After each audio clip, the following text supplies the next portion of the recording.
ভাই বিকাশ করা যাবে? হ্যাঁ যাবে। কি করবে? টাকা তো কমবো। তুমি ভাই করুন। আগে নাম্বার কর। আচ্ছা লেখেন 017 017 23 23 আর 27। 27। এই গেছে হ্যাঁ আপনার। পাইছি। হ্যাঁ আপনি কত উঠাবেন? 10,000 টাকা। আচ্ছা এই কিউআর কোডে স্ক্যান করতেন। টাকা ঢুকছে? হ্যাঁ টাকা ঢুকছে। আচ্ছা আপনার 10,000 পুরো দেওয়া লাগবে না, আমি 3,000 দিচ্ছি, আপনি 7,000 টাকা দেন। আচ্ছা তাহলে আমি 7,000 দেই, আপনি 3,000 দেন। ঠিক আছে। আচ্ছা আমি 7,000 দিচ্ছি তাহলে। আচ্ছা ঠিক আছে, আমি 3,000 টাকা দিচ্ছি। দেখেন ভাই তাহলে সব ঠিক আছে তো?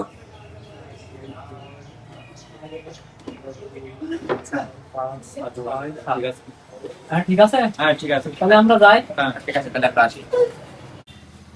হিসাব কি ঠিক হইলো? হিসাব কি ঠিক আছে? 7,000 7,000 ঢোক হইলো, 3,000 বের করলো, 7,000 10,000 7,000 10,000 7,000 10,000